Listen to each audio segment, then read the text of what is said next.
Hello friends, welcome back to my YouTube channel exam target 24। और स्वागत है आपका एक बार फिर से एग्जाम टारगेट 24 में। बात करते हैं, जैसा हमारा आत्मविश्वास होता है वैसी हमारी क्षमता होती है। ये विलियम हेल्जेट ने कहा था और काफ़ी ये खूबसूरत पंक्तियाँ हैं। तो देखिए, टीजीटी और पीजीटी में पोस्ट बढ़ने की पूरी संभावना है, यानी कि जो पद हैं 4100 समथिंग, यानी कि 4000 समथिंग जो पद हैं वो बढ़ने की पूरी क्या है, संभावना है। ठीक है, तो आप लोग तैयारी में लगे रहिए। और आज के न्यूज़पेपर में कटिंग भी आया है कि पद वृद्धि के संकेत मिले हैं और आश्वासन मिला है। तो चलिए, अब ये जो आपकी टीजीटी पीजीटी की प्रैक्टिस सेट रुकी हुई थी, अब ये कंटिन्यू आपको अनुरूप रूप से मिलने वाली है। और चलिए शुरुआत करते हैं आज के सेशन को बिल्कुल फ्रेश कंटेंट के साथ और फ्रेश क्वेश्चन के साथ। चलिए देखते हैं। संघनन की गुप्त ऊष्मा के मिलने पर ऊपर उठती हुई वायु के तापमान में वृद्धि या कमी क्या कहलाती है? सामान्य ह्रास दर, शुष्क रुद्धोष्म ताप परिवर्तन, आर्द्र सुदूष्म ताप परिवर्तन या फिर 5 ओसांग इसको कहते हैं। इसको कहा जाता है क्या? इसको कहा जाता है आर्द्र रुद्धोष्म ताप परिवर्तन। ऑप्शन नंबर सी करेक्ट हो जाएगा।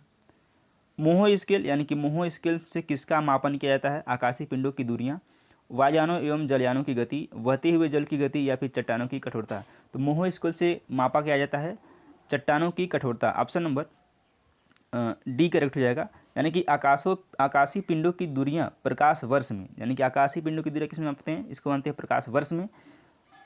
वायुयान और जलयान की गति किस में मापते हैं? टैकोमीटर में। वायुयान और जलयान की गति किस में मापते हैं? इसको मापते हैं टैकोमीटर में। आपसे यहाँ से आपके 3 से 4 क्वेश्चन कवर हो रहे हैं। आकाशीय पिंडों की दूरी किस में मापते हैं? प्रकाश वर्ष में।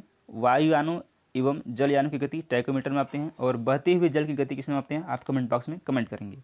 इसका ऑप्शन नंबर डी करेक्ट हो जाएगा। निम्नलिखित में से कौन सी प्रक्रिया शुष्क प्रदेशों में भू निर्माण में सर्वाधिक महत्वपूर्ण है? अपघर्षण, संक्षारण, अपस्फीति या फिर खड्ड निर्माण। तो कौन सी प्रक्रिया जो होती है शुष्क प्रदेशों में भू निर्माण में सर्वाधिक महत्वपूर्ण भूमिका निभाती है? वह है अपस्फीति। Option number C will be right.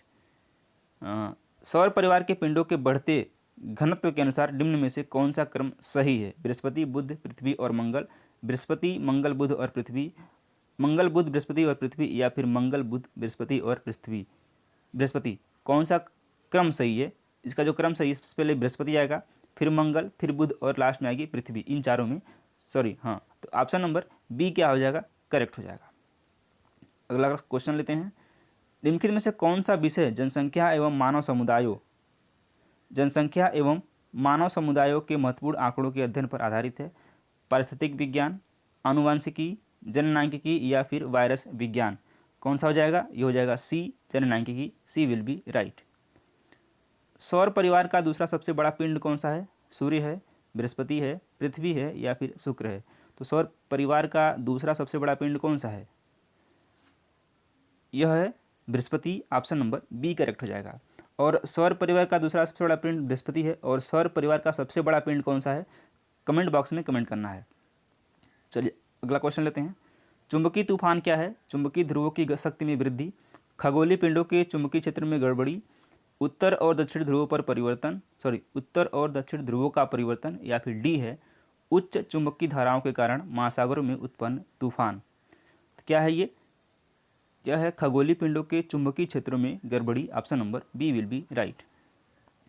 जीवमंडल यानी कि बायोस्फीयर शब्द प्रथम बार व्यापक स्तर पर किसने प्रयोग किया था?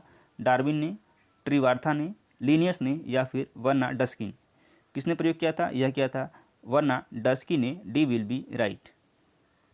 चलिए, वर्षण के निम्नलिखित रूपों में से कौन सा एक धरातली सतह पर पहुंचने से पहले ही वाष्पीकृत हो जाता है? राइम है, ग्रापेल है, स्लीट है या फिर वर्गा है।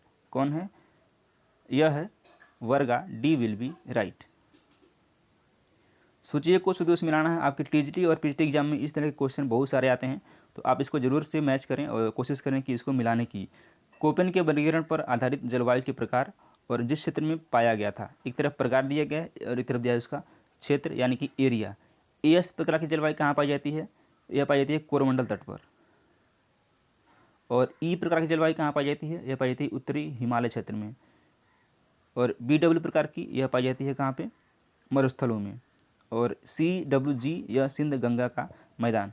तो इस तरह से A का 4 हो जाएगा, B का 1 हो जाएगा। तो A का 4, B का 1, सिर्फ और सिर्फ एक ही ऑप्शन दिया गया है बी ऑप्शन में, और बी ऑप्शन क्या हो जाएगा? सही हो जाएगा।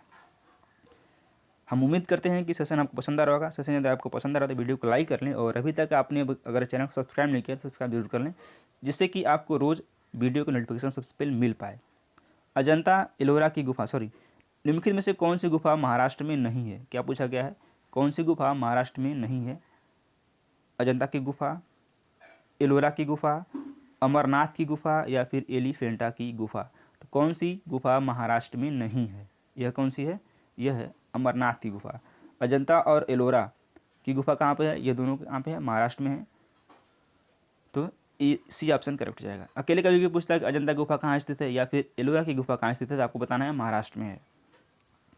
निम्नलिखित राज्यों को उसके भौगोलिक क्षेत्र के घटते क्रम में लगाना है। जो भी भौगोलिक क्षेत्र है उसको इसके घटते क्रम में लगाना है। सबसे पहले क्या आ जाएगा, यानी कि क्षेत्रफल के क्रम में सबसे पहले कौन सा आएगा? ये चार है, महाराष्ट्र, कर्नाटक, राजस्थान और तमिलनाडु। सबसे पहले क्या आएगा? राजस्थान आएगा। राजस्थान पहले नंबर पे आएगा। उसके बाद आएगा महाराष्ट्र, महाराष्ट्र दूसरे नंबर पे आएगा। उसके बाद क्या आएगा? उसके बाद आएगा कर्नाटक, कर्नाटक तीसरे नंबर पे आएगा। उस चौथे नंबर पे क्या आएगा? वो आएगा तमिलनाडु, चौथे नंबर पे आएगा। तो कौन सबसे पहले क्या है? राजस्थान, यानी कि 3-1-2-4 डी ऑप्शन दिया गया, और डी ऑप्शन क्या है? करेक्ट है। अगला क्वेश्चन, निम्नलिखित में से किसने लिखा कि भूगोल भूतल के परिवर्तनशील स्वरूप के यथार्थ क्रमबद्ध तर्कसंगत वर्णन एवं व्याख्या से संबंधित है? कार्ल मार्क्स, अलेक्जेंडर वान हम्बोल्ट, रिस्थोफेन, या फिर रिचर्ड हार्टसोन ने? किसने कहा था कि भूगोल भूतल के परिवर्तनशील स्वरूप के यथार्थ क्रमबद्ध तर्कसंगत वर्णन एवं व्याख्या से रिलेटेड है या फिर संबंधित है? यह कहा था किसने? रिचर्ड हार्टसोन ने। D will be right.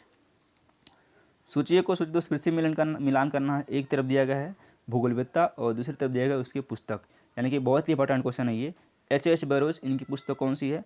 Huntington, Arnold गोयाट, या फिर चार्ल्स हैगेट? तो एच बैरोज की पुस्तक कौन सी है? एच बैरोज की पुस्तक है geography as a human ecology. Geography as a human ecology किसकी है? ये है एच बैरोज की। ई हटिंगटन की पुस्तक कौन है? Civilisation and climate. Civilisation and climate इसकी किसकी है? हटिंगटन की है। अर्नोल्ड गोयाट की पुस्तक कौन सी है? यह है the earth and man. The earth and man किसकी है? गोयाट की है। और